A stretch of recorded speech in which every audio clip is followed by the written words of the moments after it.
In the Pits is partnered with QBR. Are you seeking to heal and recover from the toll that paintball puts on the mind and body? QBR has the solution for you. Head to QBRofficial.com and use code PITS10 for 10% off of your order plus free shipping. QBR, they don't sell broccoli. In the Pits is partnered with Mariachi Águilas de Oro. Based in Austin and servicing the surrounding areas, these Golden Eagles will bring life to any event you are having, from birthdays, anniversaries, holidays, corporate events, or even a simple performance to enjoy. Guillermo Padilla, one of their trumpet players, is also a member of the Texas paintball scene. Visit them on Facebook and Instagram to check out some of their past performances, or give them a call to book them for your event today. In the Pits is partnered with 71 Designs. Owned and operated by veteran Wade Martin, and partnered with fellow Texas brand Compete. 71 Designs can take your ideas for soft goods, merchandise, and casual wear and make them a reality. Message 71 Designs on Facebook or Instagram to get started today. In the Pits is partnered with Hydra. Designed by players for players, you can outfit yourself in Hydra gear from head to toe. Have confidence that when you make a purchase from Hydra, you are purchasing a well-tested and well-thought-out product, trusted by several top teams, including first-place semi-pro team PaintballFit.com. I personally recommend their Hydra Black knee pads. Purchases over $100 receive free shipping. Head to hydra.fit to browse their selection and discover the Hydra mentality. In the Pits is partnered with XTPL Events. The Extreme Tournament Paintball League is a series put on by the Lukow family of Paintball Fit fame that gives the opportunity for players to learn and grow together as a team. 3-man, Challengers and Champions X-Ball, Draft Mech X-Ball, and even Youth 3v3. There's something for everyone at XTPL. Not to mention prize tosses, raffles, and the infamous paintball munching contest. Events happen throughout the year, and the prizes never disappoint. Sign up for an XTPL event today on PB Leagues. In the Pits is partnered with TexanHemp.com, locally shipped cannabis seeds. In a world where saving time means making money, TexanHemp.com, a local cannabis seed bank owned and operated by local Texas pro player Jared Sherman, is making waves by becoming the go-to source for all cannabis genetics in Texas. Carrying a large assortment of cannabis cultivars, including Texas-approved varieties for use in the Texas Hemp Program, high THCA seeds for novelty use, as well as premium genetics bred for solventless extraction, TexanHemp.com has the ability to satisfy even the most sophisticated collectors. Head to TexanHemp.com and use code INTHEPITS for 10% off of your orders. In the Pits is partnered with BEM Wraps. Behind every mask is a unique and creative player. Tap into it when you order your next custom headpiece. Their Build-A-Band lets you communicate with them one-on-one to make your order just the way you want, all the way down to the color of the stitch. Check out their Instagram at BEMWraps for drops and build videos of them working on orders. They offer very competitive pricing, so reach out today to get started on your own one-of-a-kind headpiece. In the Pits is partnered with Compete. Compete is a Texas-based brand by Jell Stewart of professional team AC Diesel that provides custom jerseys, pants, headbands, straps, tech shirts, and any other soft goods to help individuals and teams compete at the highest level. Support Texas Paintball and message Compete on Facebook or Instagram and mention In the Pits Podcast for 10% off your entire order. In the Pits is partnered with the San Antonio 3v3 Paintball Series. The series provides local players with an affordable, fun opportunity to experience the excitement of tournament paintball. Visit SAT3PB.com for details on upcoming events. In the Pits is partnered with Get Dat Shot. Get Dat Shot is now scheduling photo and reels coverage for teams competing in the upcoming NXL Windy City Major. Head to GetDat_shot on Instagram to check out his previous work or to shoot him a message to secure your media coverage today. In the Pits is partnered with Paintball Kumite. Paintball Kumite is a program designed by Colt Roberts of professional team San Antonio X Factor to take paintball players of all ages, experience levels, and skill groups and mold them into champions. The program breaks the game down into small, easy-to-learn sessions designed to help you master the fundamentals so that you can elevate your game. Newcomers to the program get a free 1-hour introductory class when mentioning In the Pits. To sign up for a class, message at Paintball Kumite on Instagram.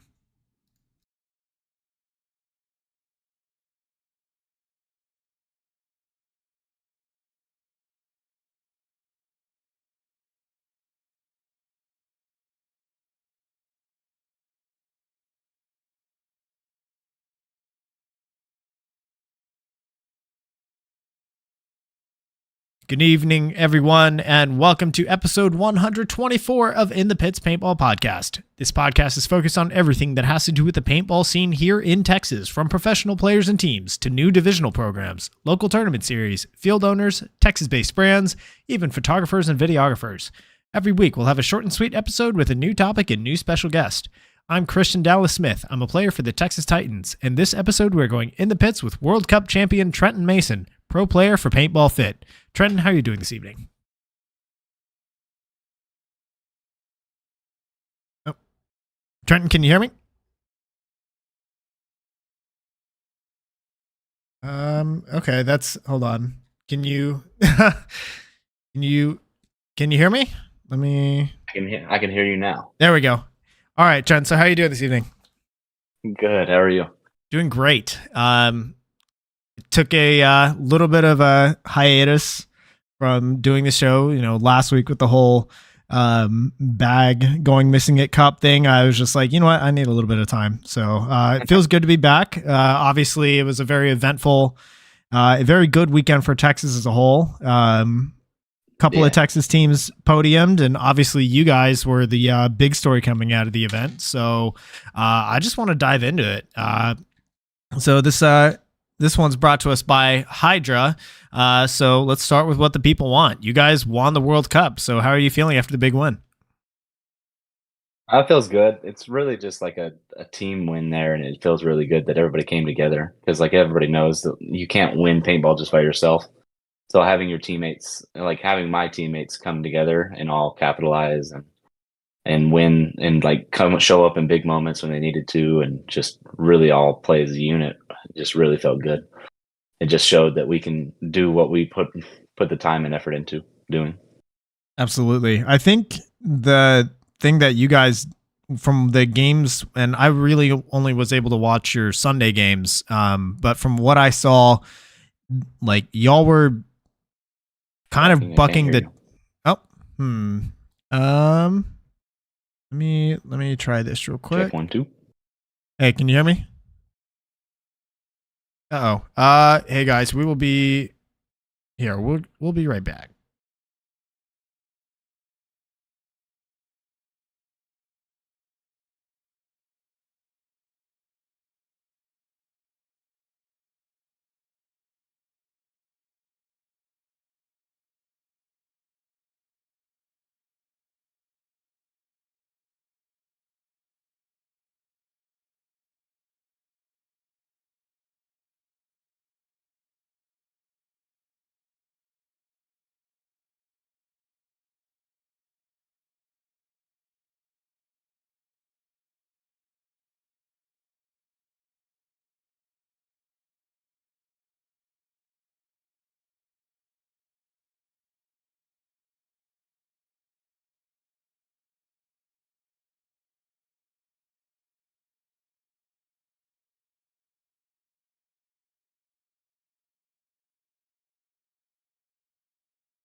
All right, y'all, we are back. I think we fixed the audio issue. So I think we were saying like kind of how you guys played to win the event. You said it was like a team win. Everybody was playing pretty solid. I think like from my perspective, getting to watch the Sunday games, like it was just a solid performance all around. Obviously off the break shooting was I'd say fairly high percentage coming from you guys, which is to like kind of your bread and butter. But the thing that I know that Maddie Marshall was saying a lot during the games was that you guys were doing a great job of taking the wide spots off the break and staying alive, whereas like the teams you were playing against, you weren't allowing them to do so, which is like not exactly, I guess, your reputation for taking ground early, but it seemed to work out for y'all. Yeah, I mean, we felt confident going back and watching a lot of games. Like, obviously, we can watch all the games and get the stats on the percentages of people shooting, going to different spots off the break and stuff like that. So we felt confident going in that whatever team or the teams that we were playing, we could make those spots.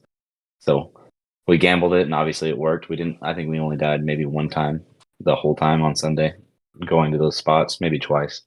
But we just felt really confident that they weren't able to hit the shots and shooting to the right spots. Yeah, and for this layout especially, like I felt like the spot that you played had a big like if you had the scout, if you had the read, then your spot was often the guy that would catch the people off the break. So in your scouting, were you able to like either take that position away from the other team, or how are you helping your wide runners in that way? Like were you able to affect that player's shot, or It was more. It was more of like when we scouted. It's just like that back center, the guy that was playing my spot on the Dorito side, shooting for like specifically Chavi and stuff like that. Mm. We just felt like he wasn't shooting a good shot, and then like versus where like how I was shooting, it was we just did a lot of scouting, so I knew the route. We can watch Go Sports, which is nice. So like I can watch exactly where they run the route. So then I was able to put the paint where I needed to put it and have a higher percentage shot, or like I just shot a high percentage of people off the break. So it obviously makes things easier if you shoot people on the break. Oh yeah, absolutely. So Cyrus obviously won the Golden Barrel, and I think it was well deserved. He got some crucial kills on that overtime point that ended up swinging the game. But I thought that and what we were saying kind of before we started the episode was that spot that you played had the most options, the most flexibility, and definitely the most impact on the breakouts. So tell us, like, what was your game plan going into this? Just going into it, like obviously, like I said before, is just whenever I would scout the teams, we'd go, okay, what's their tendencies? How they run the routes? Do they like to go to the far spots? If they go to the far spots, they're giving me a chance to shoot them on the break. And it was just like that was the main thing that going into the match is like, where do I put the shots? Where do I need to put it to capitalize on if they're going to give me the kill, and then I capitalize on that. So just being able to go in there, capitalize on that, make them like towards Sunday and like towards the end of Sunday, if you notice, like they just stopped running wide, they stopped running far to take away my shot as much. And so it was just that helps the game in itself because they break short, they don't go far. We don't have to worry about them running to a crazy spot and shooting a couple bodies. For sure. For you, so you said you had a very good scout on the teams that you played. So for you, is more acting on that scout, or were you functioning more of as like a read option, like if this and that, depending on what you saw in the first like second or two? Yeah, it was more just reading on the box for me personally. It's just that spot you could read the box really well, so just reading the body language of the other team. And then if I felt like they were going to do what they had done in previous matches, then I knew exactly where they were going. Or if they showed me something different, I knew that they weren't going to go to those spots. And so I was able to put the paint where I needed to on those spots too. And then I was able to connect a decently high percentage of the time. Awesome. So going from Paintball Fit being the new rookie team in the league to now winning the World Cup in your first year is a historic feat, but like historic feats, if last season is any evidence, like that's kind of your bread and butter at this point is historic feats. So you're like, and the path that you had on Sunday wasn't like you played against a bunch of cupcakes. Like you played Damage, who's won an event this year. You've played Legion, who've won 2 events this year, and you played Diesel, who looked like they were finally figuring it out on their way to the finals. So what was your preparation like going into World Cup, and were there any changes in your preparation for this event compared to the other events this year? We've always stuck to the same like training layout weekends and stuff like that. We always practice our divisional teams that we have out there, like a semi-pro team, Shut Up or Trying, now a Division 2 team, Beefy Boys, and then also Jackpot, the other now semi-pro team. We've always practiced those guys leading into every event, and we felt like there's no need to change it. And so we did the same thing for World Cup. So it was the exact same as all the other events. I think the only event that we practiced another team was Dallas, and we practiced the Russians. But other than that, we've always practiced our divisional teams leading into events. and we just feel like it gives us the best looks and the best practice possible with those guys. We really respect and love those guys. So like, and they help us out a lot. And so it's like, it's both, it's a give both ways. We help them, they help us. And obviously they helped us because we won, but absolutely. Yeah. Definitely helps when you're playing like at home with a bunch of other home teams where you can just maximize your resources into the on the field preparation. So whenever you play these other like the shut up or trying, jackpot, beefy boys, are you just playing points and you're just saying, hey, throw your whatever game plan at us, or are you setting up specific scenarios with these teams? It depends on the layout for us. I think we usually have a pretty good gist of how we think the layout, or at least we just have a theory of how the layout's going to break down. If we feel like we don't need to necessarily practice the situationals, we always just play. We want to play a lot of points on the layout, and like that's why we bring those three teams in. Is like that we just put them all on one side, and then we just play them all day, each and every day of the weekend, and just trying to get as many points and looks as possible. And that's just playing points because they also need to play points on the layout too. It'd be a little bit selfish of us to throw them in a situational that's not necessarily in favor of them, because we believe that you just need to play points on the layout because that's how you learn, because you get that situational when you play the point, as long as everybody's on the same page. You know what I mean? And Right. like that's why it makes it nice playing those guys, is like we all are on the same team, same goal, same mindset on everything. So we just help each other out and go from there. For sure. So when you say like you're putting all of those teams on one side, is it just, hey, those teams are rotating out every point, but you guys are staying on and you're just maximizing your own reps, or what does that look like?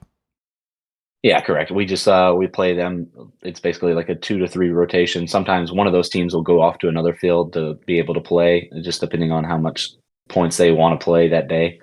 But we're just on one side of the box, turning and burning points. If we ever have to take a break for whatever reason, whether it be just talk about something or something like that, then those teams just jump on and play each other until we come back out. But for the most part, they're just on one side and they play every third point pretty much.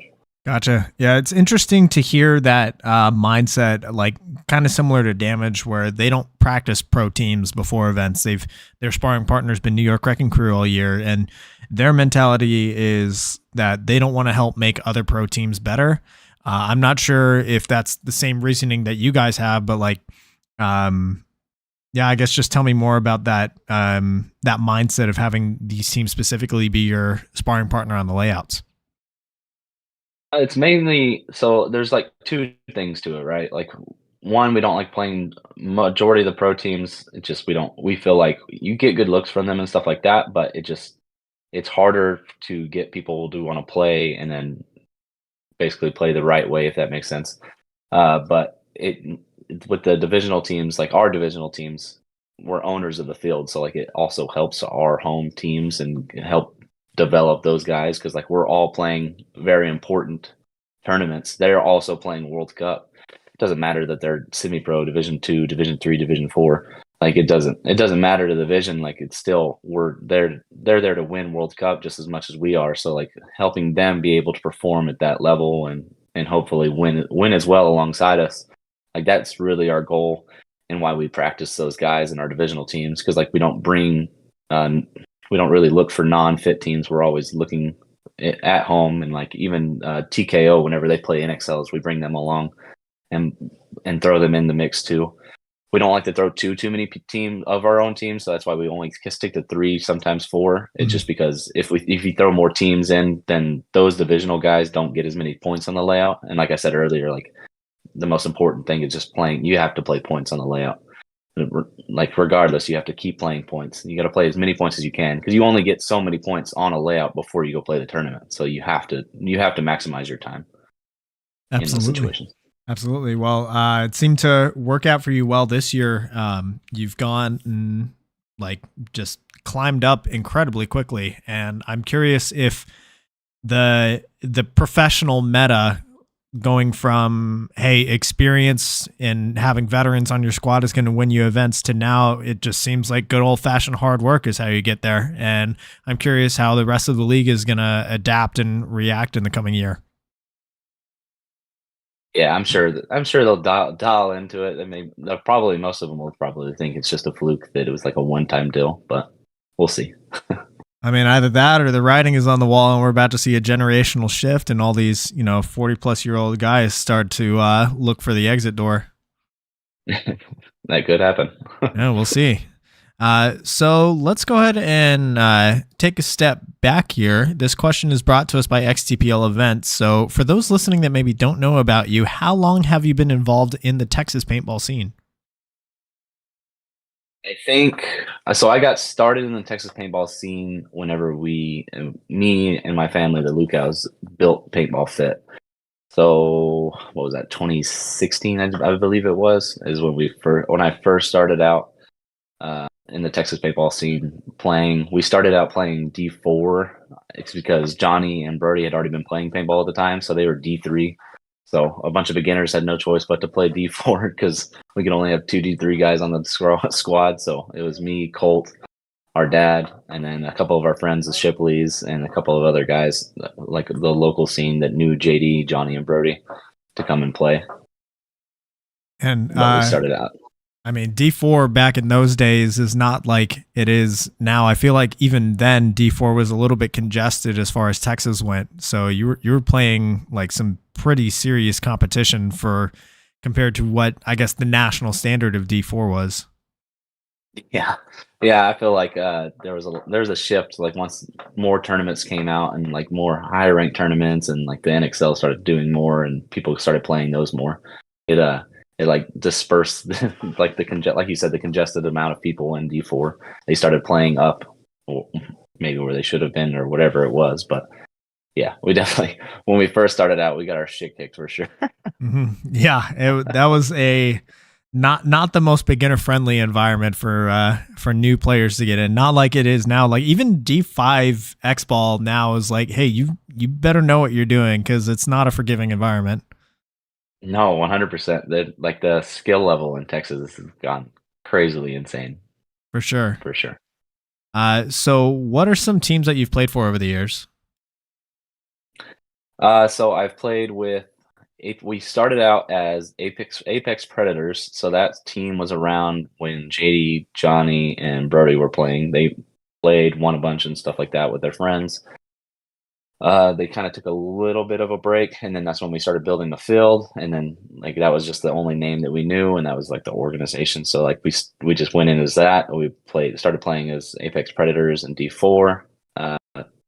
For the most part, I've only played under Apex Predators, and then I think I don't remember the exact date, but whenever we started Paintball Fit as a team in D4 is when I switched to Paintball Fit, and then after that, I've just only been Paintball Fit. So. I've been Apex Predators. Oh, and I've played with like the local teams and stuff like that, like Greed, BDC. I've played with Shut Up We're Trying. I've played with Tribe. I've played with a lot of the local scenes of just like the local tournaments that I could play, especially back then. I played with a lot of those guys. Right. Yeah. But go ahead. But I was a guest on those teams. So like my main team was Apex Predators, and then of course Paintball Fit, and that's where I've always been. Yeah, it helps when you have that that huge community that you guys have built up at Fit, where there's just so many different players that you can not only like for their sake like help them along by guesting and imparting your knowledge on them, but you're also getting all of these different like perspectives on philosophies of the game as you're coming up yourself. No, yeah, 100%. It was definitely helpful to play with a bunch of different guys, make a lot of friends, and just create like a mini family out of everybody. Definitely. As I went through. So we have a question here from the chat from the meme machine, Matt. He says, hey. Trenton, was there a particular moment during the finals match that you thought was the turning point against Impact, or when did you know that you won the match? I knew we won the match when we won the second point. There wasn't a doubt in my mind. Now, the turning point of the match, I felt like for us, is I got shot early on the second point they scored, technically the third point played. I got shot early. I'm standing there, I'm watching the game, and we're discussing, and I'm like, hey, the guys aren't going to push. We're going to burn too much clock. We need to towel it. We have a little bit of discussion about it. And then me and Johnny discuss and really go, yeah, we need to towel it so that way we can go win. And like saying that, because usually we're not a team to towel the point. We always put faith in that our guys are going to win it. But like there was just something, a part of me, and like I could just feel that once we towed the point, we were going to go win the next point. And like once we won that point, and that's when in my mind I knew it was over. But then like we went out there, played the second point. I made a couple of good reads off the box, shot a couple of guys going forward, and then so like that's whenever I knew like I could just read their body language that they had already accepted that we were going to win. Yeah, momentum is a serious, like, unless you've been playing the game for a bit and you've been in those situations, it's hard to like describe the feeling of what momentum is like in paintball, but it's absolutely a thing. And watching you guys like pull off 2 30-second points in a row, it's like, oh, Fit, who is this team known for like kind of the AC Dallas style of old, can play these fast points and like do it effectively against Impact, who's like probably, I would say, the most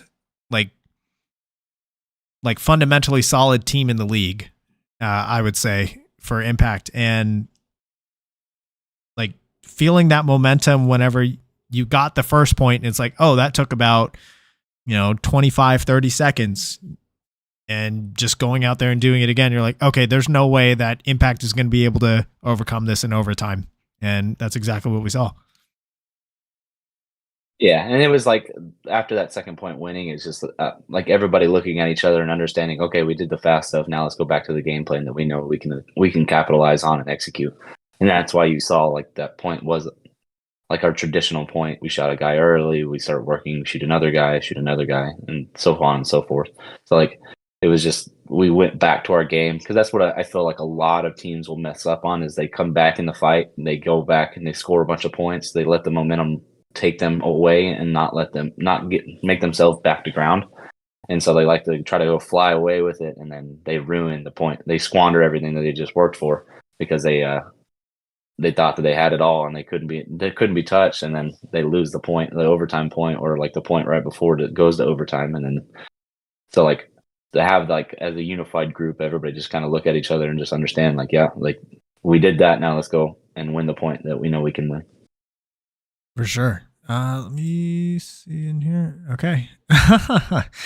Justin Doman is listening live. He says in the chat, on your list of teams, you forgot to say AC Dallas. I did play for AC Dallas. You're right, Justin. All right. Let me get back in here. There we go. So this question is brought to us by QBR Official. So what was it that got you into paintball to begin with? It was just my family, honestly. The Lukows. I've always been around the Lukows. That like they're my cousins, uncles, aunt, stuff like that. I call JD and Sarah mom and dad.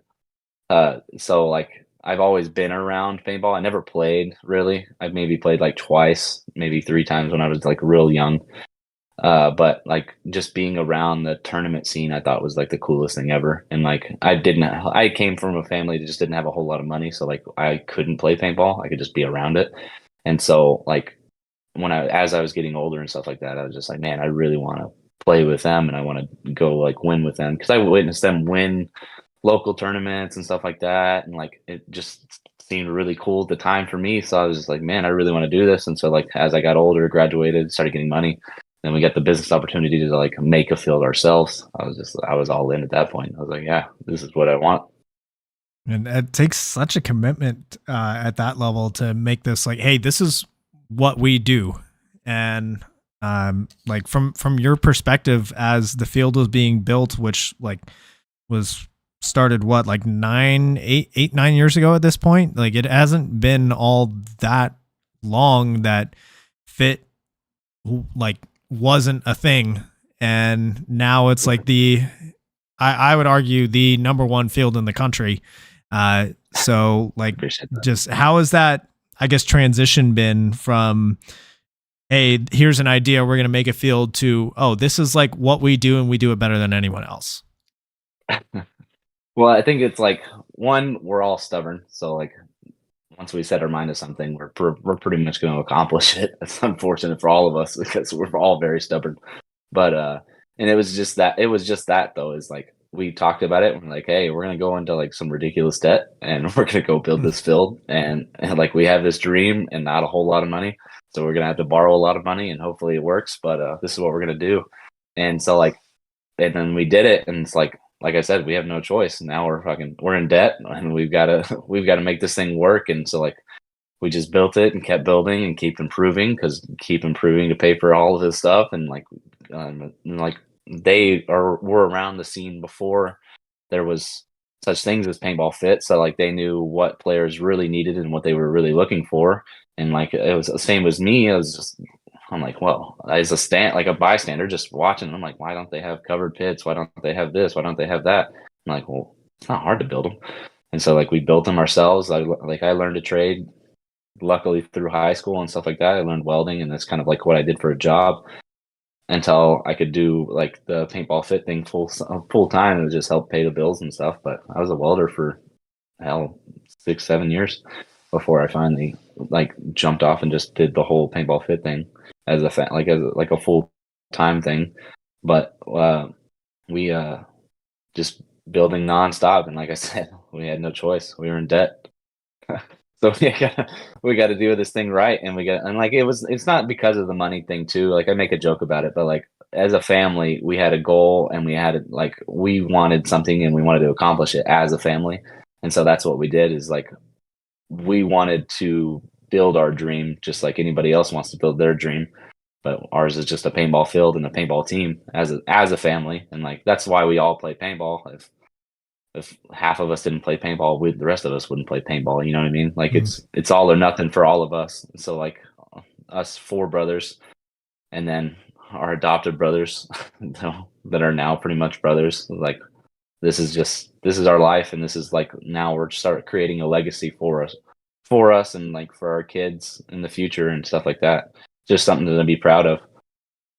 100%. And I know the comments on money is a joke, but I think it is important to like tangibly put into perspective like the sacrifice that it takes. And the like obviously like when you or Colt or Chavez or anyone else goes onto these podcasts and people ask them, what did it take to get here? And the answer is a lot of sacrifice. Like people don't necessarily know how to put that into like a tangible, and the money thing I think is important to bring up because it literally is like, hey, for you guys to do it at the level that you're doing it at, the like life revolves around this thing that you're creating and are working towards. And it's definitely like, hey, this is as much of an all-in thing as you can possibly put. And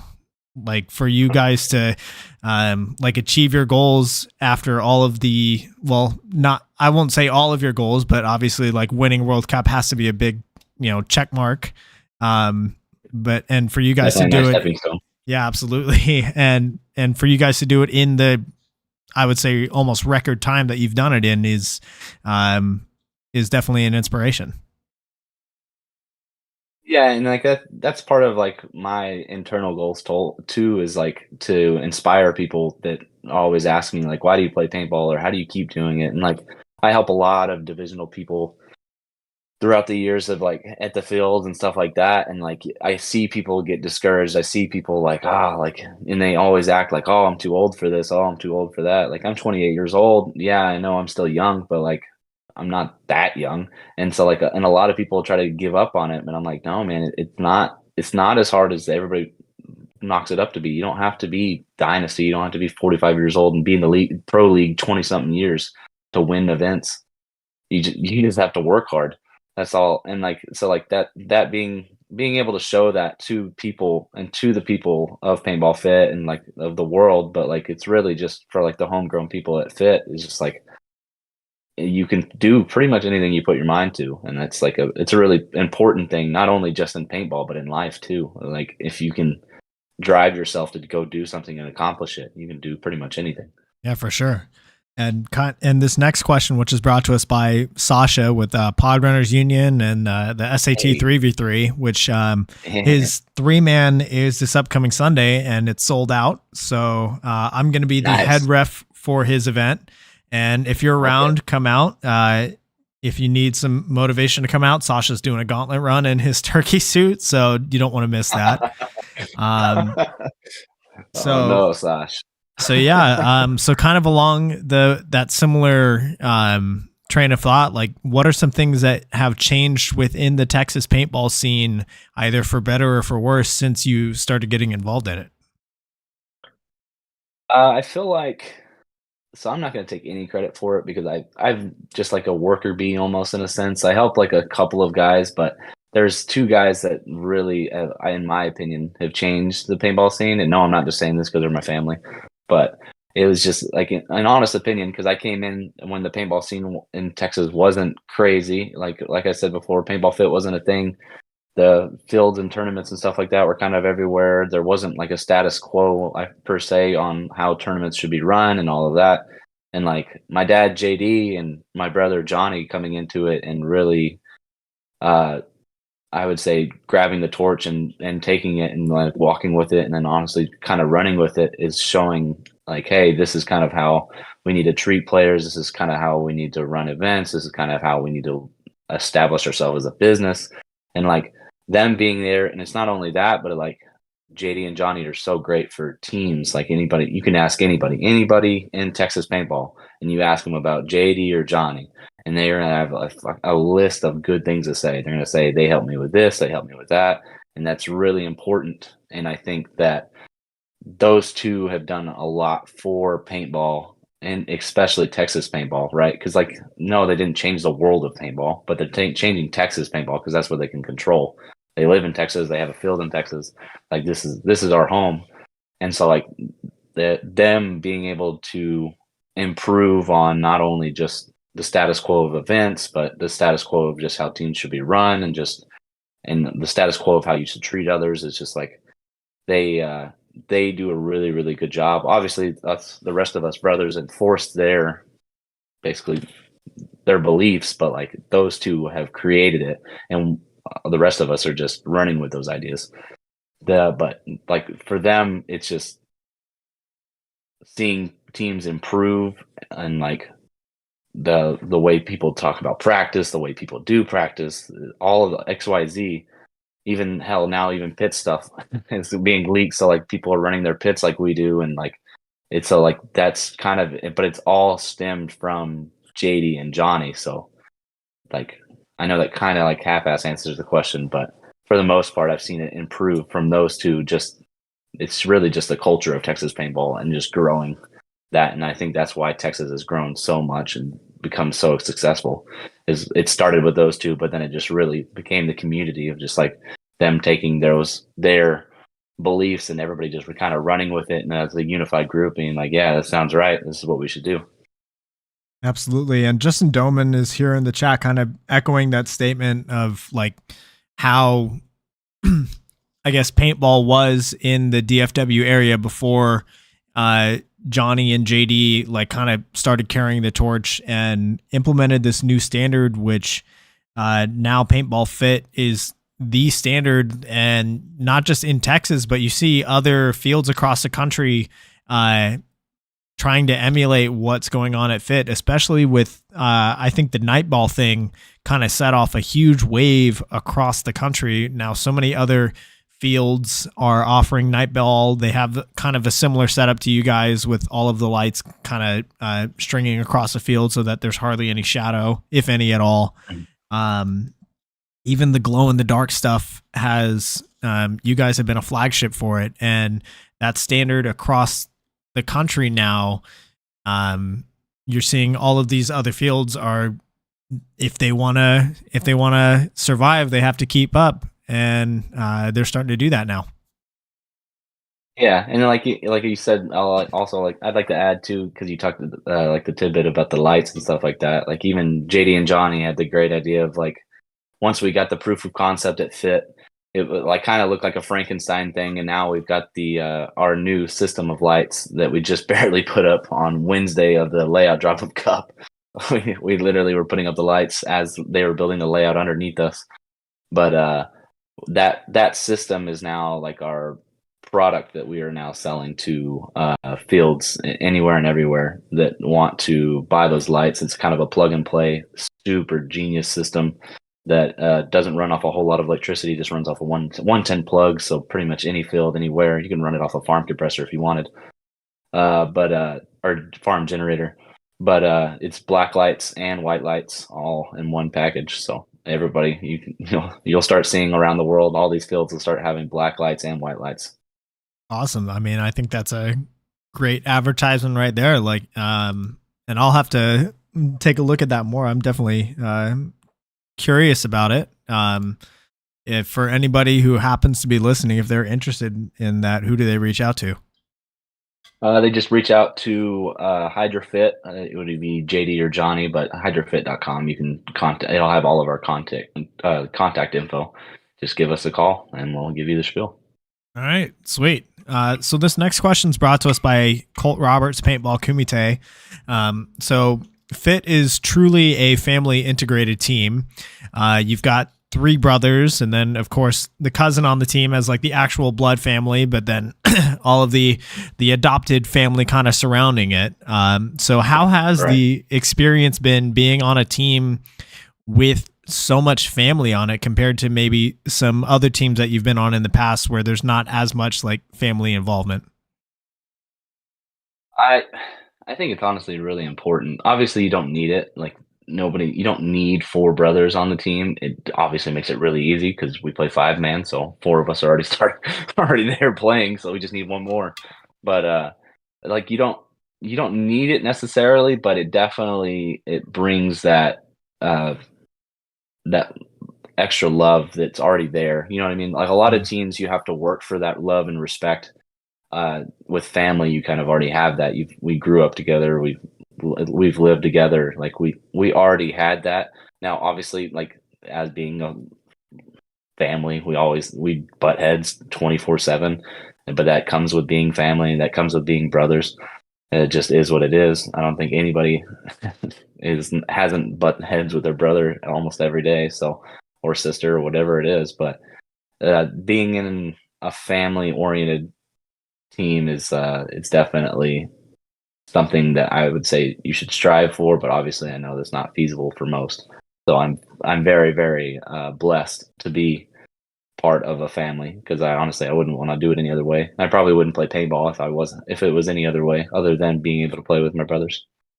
Absolutely. I would imagine that being with so much family also just has that so much more level of passion, either with each other or in some arguments against each other throughout the sport. But I mean, it's a system that obviously has worked out well for you guys.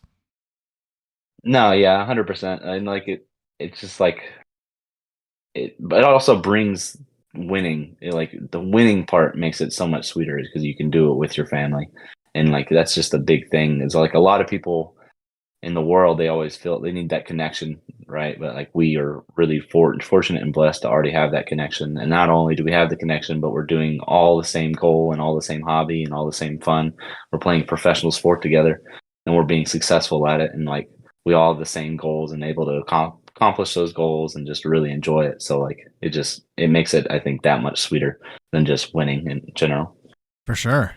And kind of along a similar theme, this one's brought to us by BEMRAP. So speaking of family, your wife, Lauren, is also a professional paintball player who plays for Dallas Vibe. So as far as how you two met, was it through paintball, or was paintball something that she got into because of you?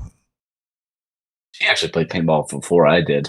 So like me and her just both played paintball. We just happened to be in Texas playing paintball. We kind of met each other, talked a little bit, and then obviously spark hit, and now I'm married to her for life. So love it. Yeah.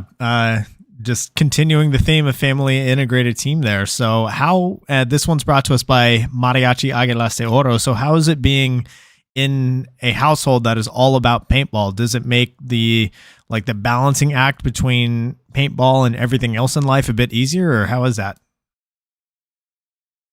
You would think it makes it easier, and I know like that standpoint, but I think it's just the communication thing. Is like everybody still is human, so like everybody wants time with each other, and it's not just paintball, right? Like we can go play paintball. We're there every single weekend together anyway, so like we can play paintball whenever we want, but like we also want time that's not paintball related. And like being with her is great because she has that competitive spirit and understands, okay, I need to go play this amount of time to be good at this and go win, but also she has the same like understanding of like, and she speaks up and we both have conversations about it. And I like, it's the same with her. She says, hey, I want to play XYZ times. I want to go do this. I'm like, hell yeah, let's do it. But I also was like, I'll come back and be like, hey, okay, like we go do this, but we need to spend XYZ time away from paintball together, just kind of like with it. And then we also have a daughter too. So like it just makes it, and our daughter, we're trying to get her into paintball. She doesn't like pain, but we'll see. She'll probably be in there and she'll be a killer. But so like I said, like we have a daughter and like she doesn't play paintball, and we respect each other's time. So like we want to have and spend time not just in paintball. And paintball is great and everything. Obviously, it's given us everything, but it's also paintball it's not your whole life. You know what I mean? You like everybody still wants to go do other things, spend time, whatever it is, whether it be watch a show, sit on the couch, whatever. Yeah, for sure. I mean, I would imagine that as far as the like the level of commitment required, especially at both of y'all's levels being both at the professional level, I think there's maybe a little bit more understanding there and like, hey, this is what this requires for us to be able to do these things. But I wonder, like, for example, at the events where the WNXL doesn't have a division, like how is that experience? Is she still attending the events, or what does that look like in your household for that week? Yeah, she actually gets screwed in all of that. I get to go play, and she has to go. She's still up there at the events, but she's working 24/7. So like I said, I'm very fortunate that she is who she is, and like that's where the professionalism comes in, right? Like we have the conversations and be like, hey, and like she knows, like we go into these events. Hey, she has to work. Okay, like even when I play, as soon as I'm done playing, I'm in the booth with her working, and it's just kind of those things. Like we have booths at every NXL. And it's just as a family, we have to run the business there. And so like, and she's part of that. She's part of that family, and she knows that. She's the hardest worker I've ever known. So like, she works her ass off 24/7, doesn't complain about it at all. And I know, and so like, I know as a human, hey, she works this much. I have to give her something. I have to give her that same energy, or else it's not fair to her bust her ass, and then I get to go play and goof around for a couple hours. So that's why you'll see me like every event. I'm there in the mornings with her until like one of us play. If she's not playing at all, I'll go play, and then as soon as I'm done playing, I'm right there back with her at the booth until we close down and we both go home. Like I'm not gonna abandon ship and let her just work by herself. Right. But that's how it looks like. Is like she's always at the events with me. She'll always be at every event with us. Sometimes if our daughter will be there, if not, she gets real bored sometimes. So we've got to have family members like her mom and dad, which we're real blessed to have. They watch her a lot, so because she's got the attention span of a goldfish. But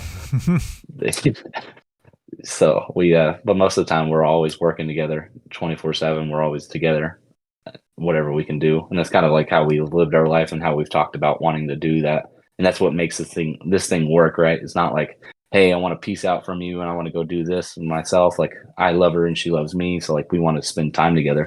So we make that work. And then so we integrate paintball into our relationship and our marriage almost. It's not like we're not introducing the marriage into paintball. It's like it's vice versa. We're introducing paintball into our marriage. So like we just had those conversations and those talks early on. And like we've always been straightforward people with each other. And it's the one thing you can't do is lie. So. Yeah, I love it. I mean, that's just sounds like simple foundation of a healthy marriage, and you know, whether it's paintball or anything else.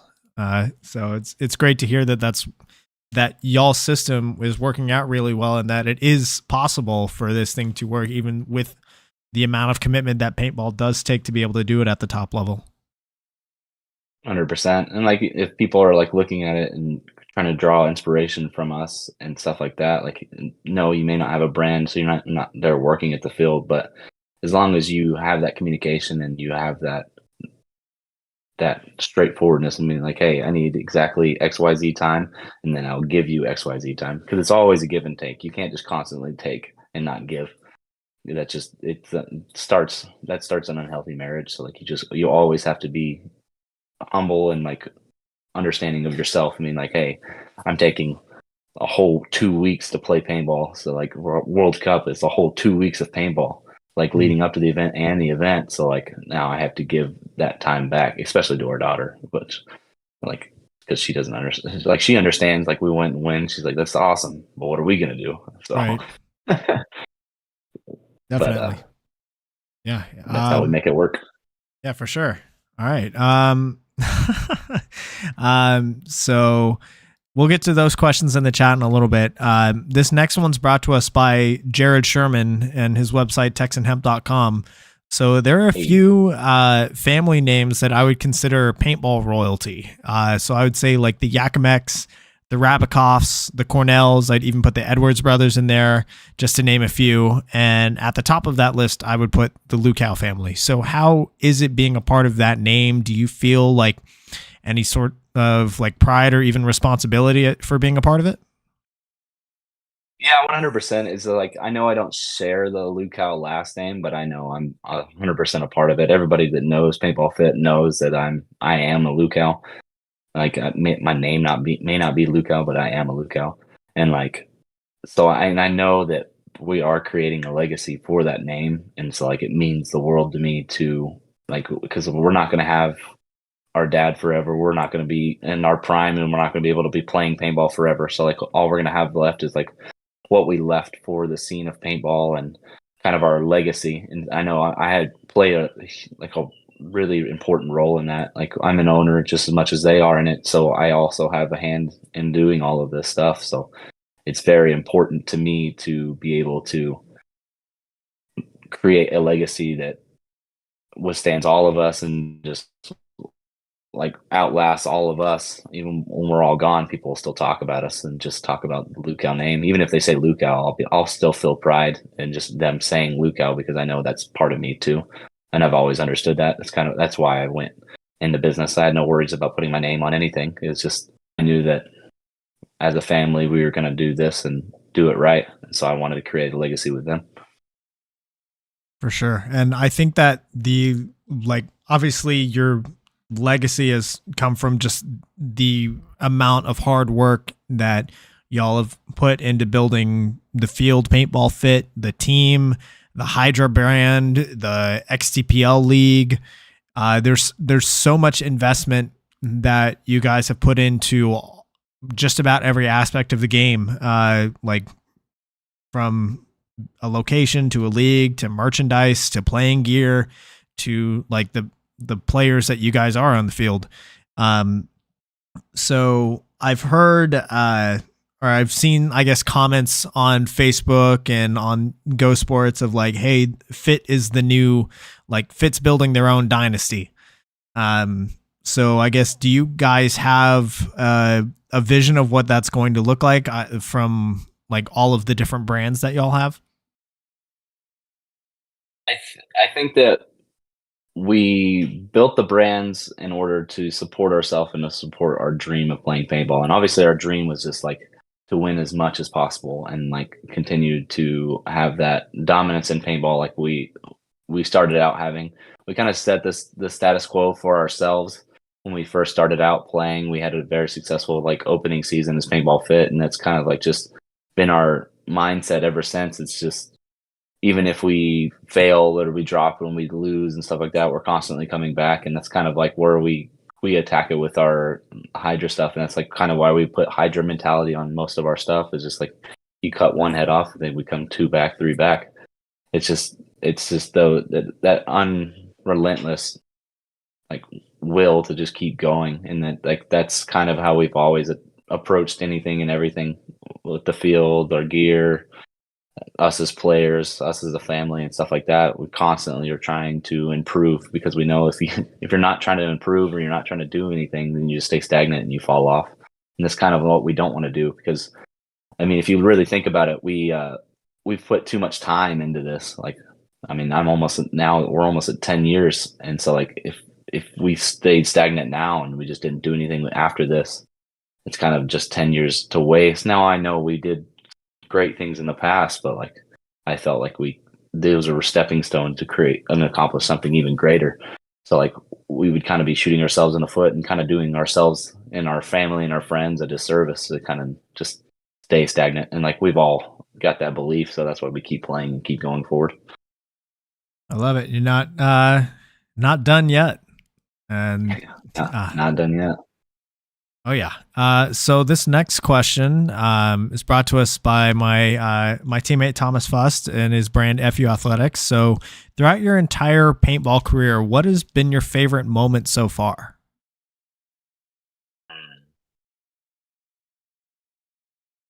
I think my favorite moment is because it was the first moment. We had another similar moment at just this World Cup, but it was last World Cup where. So it's funny too, because like I'll tell a little bit of a backstory. So Lauren's super superstitious, so like we're not allowed to watch each other play. But what happened was in semi-pro, we ended up playing split deck at Cup. So like they're playing and I'm playing, and we're in the same pits. So like she's got like when I'm playing, she's turned around just like looking at a banner, and then when she's playing, I'm turned around just like looking at a banner, kind of type deal, and like.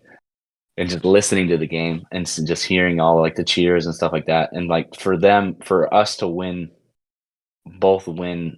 And that was like the first time we were both able to win together. It's kind of like a special moment, especially winning a cup. And because I knew that was like a really big deal for her is to win a World Cup.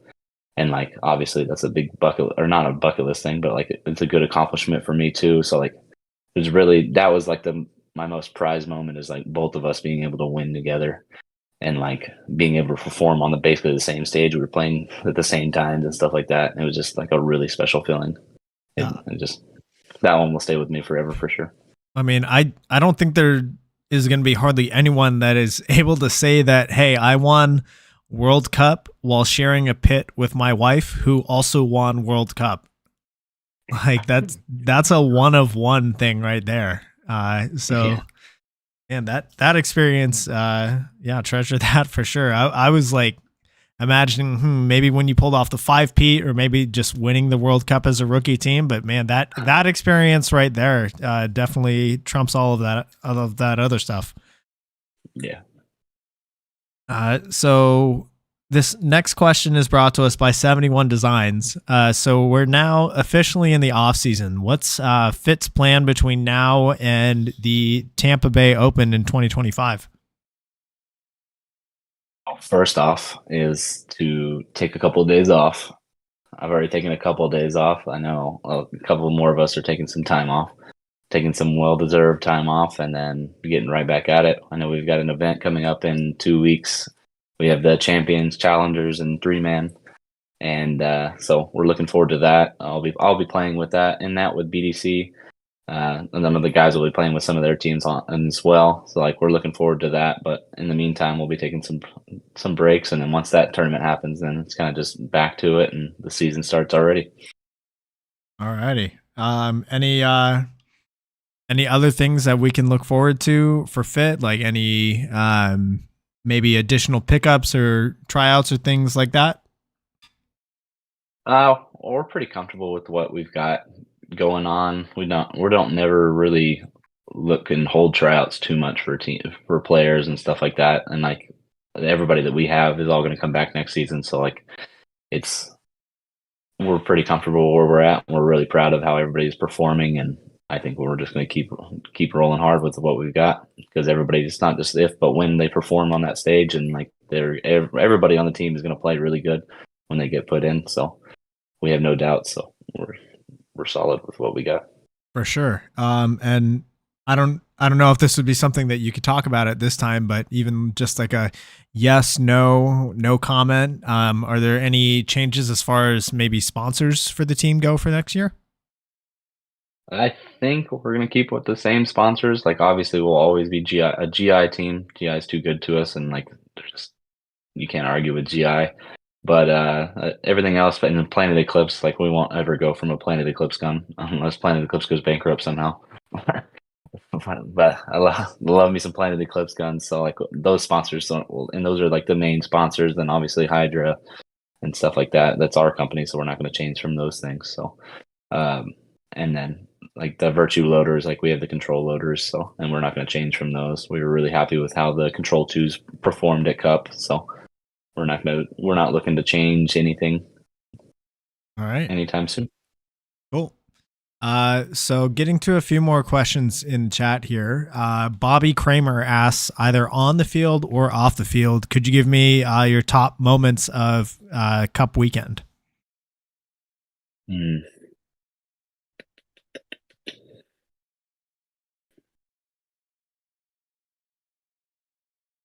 I think I can't remember the point or the match. It was just like a momentum shift for me on Sunday, and it was a match where I wasn't playing too well. I had shot people on the break, which is great and stuff like that, but I wasn't making the right decisions afterwards.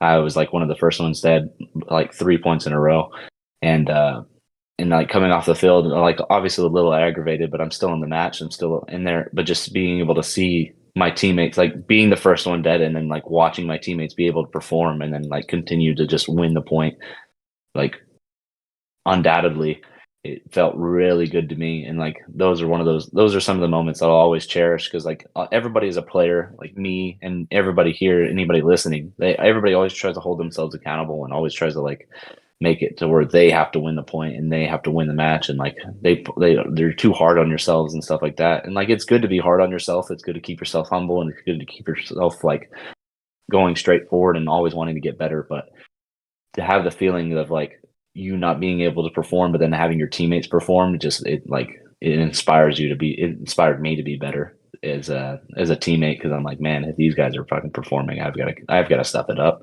Because if they're doing it and I'm just the weak link, I can't be the weak link here. You know what I mean? Yeah, for sure. That moment was just one of those special moments at Cup for sure. It's a great moment. See, from last row, we'll get to your question in a little bit. I want to stay on this train of thought. So, Meme Machine Matt asked, favorite opponent to play against? Meme Machine's my dog.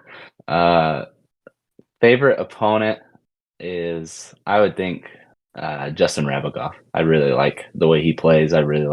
He's just a good dude. We've had good conversations, and like we always have like a really healthy relationship with the Russians too. So it's a really good home for him, I think. But just playing against him, me and him kind of have the same train of thought sometimes. So like it's fun. It's kind of like a fun who's going to make the right decision type match every time we get to play each other, or like if we play the same side as each other. So it's always a good match with him.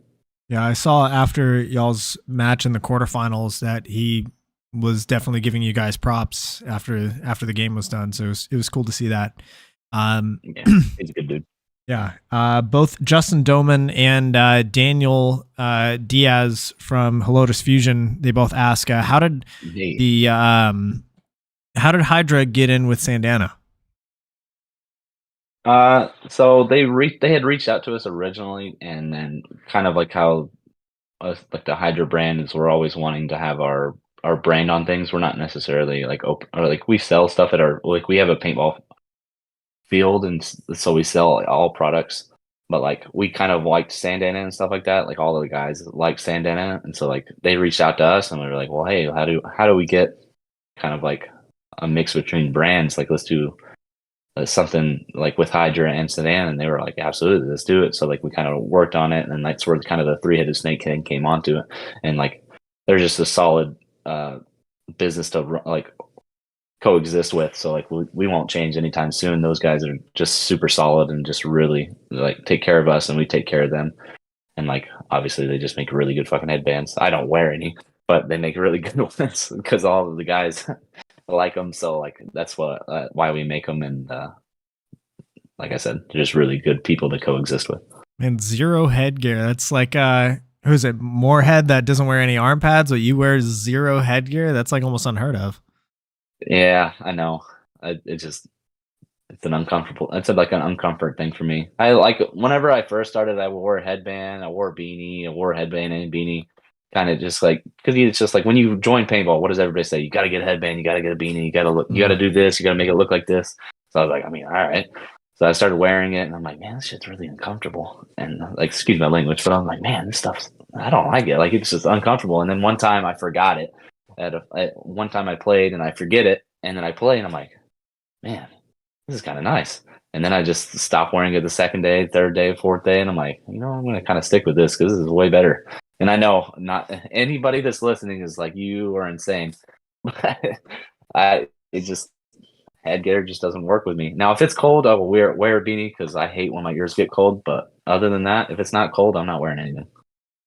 And I respect that. I mean, headband is definitely like, I feel like it's the one personal statement that has like been left untouched. Like everybody kind of has their own style with headgear, and it's not too much like, everybody has to have a ProFlex or everybody has to like wear black on black. Like the headgear is pretty much fair game for whatever you want to wear. Right.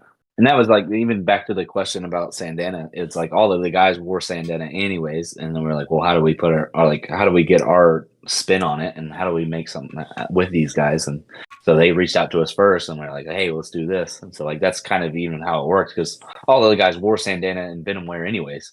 So it made sense. For sure.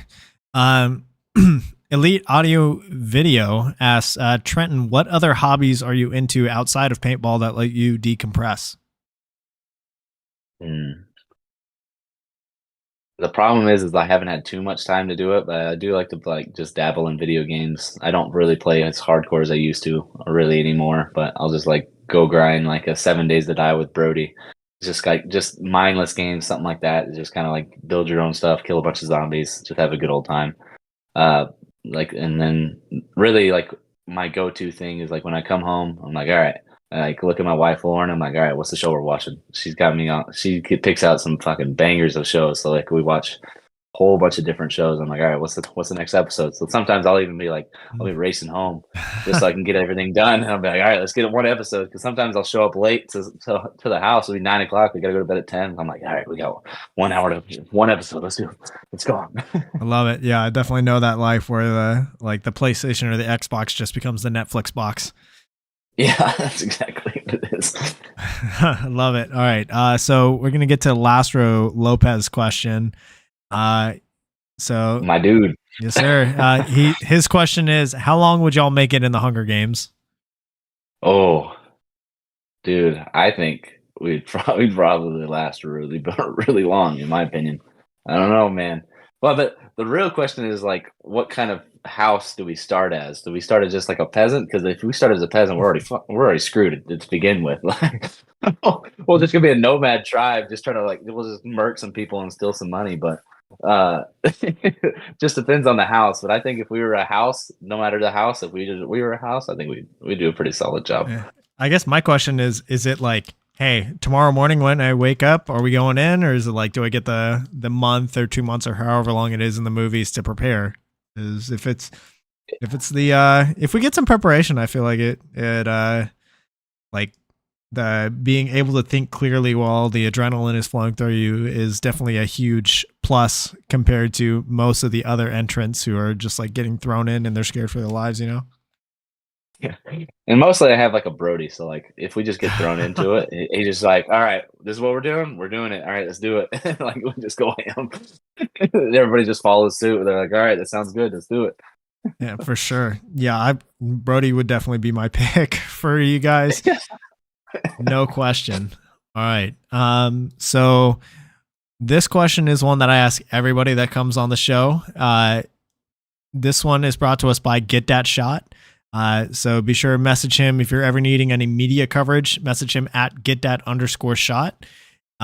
So Trenton, is there anybody in Texas? It could be a team, a player, a brand, a project, a community member that has caught your attention lately. Who do you think deserves more recognition for what they're doing? You guys should know this answer by now. It's my wife. She does way too much in paintball. She's killing it in the women's division game. In all honesty, she doesn't get any kind of credit, in my opinion, for what she does. She's like the behind the scenes for a lot of the Dallas Vibe success. She's a lot of like the success in women. Like hell, this tournament coming up, she's put like 8 women's 3v3 teams in. She's just killing it. And I ask her, I'm like, where did you find these girls? And she's like, it's networking. And she's like, these girls have never even picked up a paintball gun and they're out here playing paintball. So I'm like, man,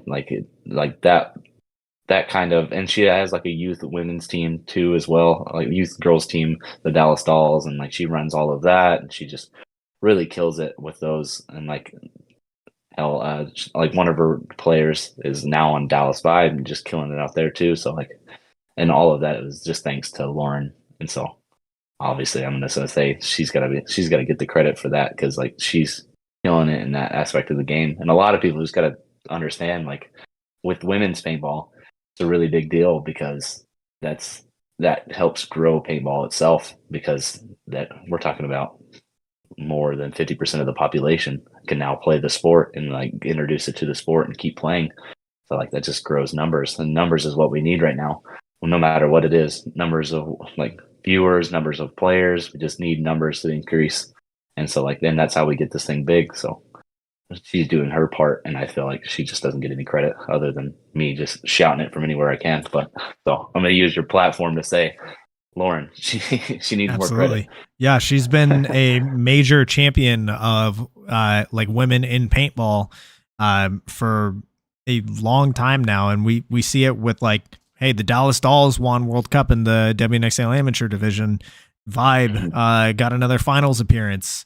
The amount of women that she and young girls that she's bringing into the game is like that kind of legwork, and the amount of headache, like for anybody who ever has like anything to do with administrative work for any paintball team, like imagine that times probably like 3 or 4 with how much she's doing, both at the divisional level and at the professional level. So like with the amount of work that she's doing, and you're seeing the results with the amount of success that all of her teams and players have been having this year, especially. So yeah, Lauren, shout out. All right. So I think that just about does it for our show. We have our final question from Jell Stewart's brand Compete. Message him on Facebook or Instagram. Mention In the Pits for 10% off of your order, especially good if you're looking to get new gear heading into the 2025 season. So Trenton, thank you so much for your time. Do you have any last shout outs or things you'd like to say before we sign off? I would just like to thank, like I know some of my family will watch this, so I just like to thank my family for everything, like making everything possible, not just the Lucals family, but all of my family and like Lauren's family and stuff like that. Like their support makes it to where I'm able to play and able to do podcasts and do all of these things because of their support and the back end stuff. So like them sacrificing some and helping me out and in certain ways is really, I'm like truly thankful for those things. And just like another thing is just thank you to the people that support our family. Like anybody that buys Hydra gear, anybody that goes to Paintball Fit, you're supporting not only my wife and kid, but you're supporting our family and our brand and our dream. So I just wanted to say I appreciate everybody who supports that and like buys it and wears it, shouts it out, shares it, and all that stuff. Like it really does mean a lot to us to have like such a loyal and like loving following and of people and stuff like that. And like most of you guys, I mean, hell, all of you guys are friends, family, and stuff like that. So like, I just wanted to shout out all of you guys for just really supporting us, because like you were the reason why we're able to do this. You're the reason why we're able to go win World Cup and be able to do any of this stuff. If people didn't support us, we wouldn't be able to be there. We couldn't afford it. So just like being able to support us and like, and you also give us the drive to do it too, right? It's like we're very competitive people, but like hearing people support us and like like willing us forward. And like we hear you guys, and like we'd really, really appreciate it. It just gives us motivation and drive. So I just wanted to give a special shout out to everybody there and everybody that knows. It's just like anybody that supports it. Hell, if you just bought some knee pads, you're still supporting us, and we appreciate it. 100%. All right. See, I'm gonna go through the chat here, make sure I didn't miss anything before we close out. Let's see. Got all of those questions. Last row loves the story of you and your wife winning alongside each other. Let's see, Mr. Almighty seconds your no headband stance. There we go. I got a follower. I guess Casey Harris. He's bringing up like in your I guess statement of not having too much time to play games. He I guess is contracting that opinion with Clash of Clans. Oh, okay, yeah, Clash of Clans. You're right. You're right. I can't believe I forgot about that. And then I do dabble in Clash of Clans. Yeah, we know. I think Chavez actually mentioned that a bit in his episode. That it was like a somewhat big thing with you guys. Yeah. You definitely gotta play Clash of Clans if you're around the fit guys. And then let's see, Scott Lopez. He says, "I love going to fit tourneys. See y'all out there." Bobby Kramer says, "Still so damn happy for y'all. So glad I had a front row seat." And then one last question from Elite Audio Video. He asks, "Who is your favorite divisional player outside of your wife that you enjoy watching?"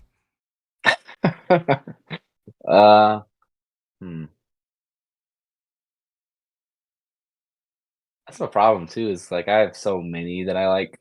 Like I just have too many friends and family that play outside of it. So like I don't actually have just one divisional player. There's probably 80 that I can list off the top of my head. So I'm not gonna pick one out of the 80 because then I'm gonna get 79 messages. And go, what the hell, man? So it's just a lot of the teams like Shut Up or Trying. Like I've been around those guys since they started, and like since I started, they started around the same time as us and stuff like that. Some of them did, and like just seeing their growth and the Beefy Boys, them coming out and starting, the Tribe guys, TKO, BDC, like all of those guys just coming out and playing and just being able to see them develop and like having some kind of hand in like them and like helping them grow and stuff like that. It's really cool to watch. So like I don't have just one player, but just seeing those organizations flourish is kind of like a big deal for me. All right. Love it. All right. So I think that does it for our show. Trenton, thank you again. And everybody tuning in live, thank you for tuning in. Be sure to go follow Trenton at Trenton Mason Salinas on Instagram, all one word. What other guests would you all like to see on the show? Be sure to leave a comment down below. While you're at it, hit that subscribe button. The show goes live weekly here on youtube.com/@inthepitspaintballpodcast. I promise I'm not going to take another 2-week break out of nowhere. And recordings are posted to YouTube, Amazon, Apple Podcasts, and Spotify the next day. Want to give a quick shout out to my partner and sponsor tier subscribers on Patreon, FU Athletics, Get Dat Shot, Paintball Kumite, Compete, BEM Raps, Hydra, XTPL Events, Mariachi Aguilas de Oro, Podrunners Union, SAT 3v3, 71 Designs, TexanHemp.com, and QBRofficial.com.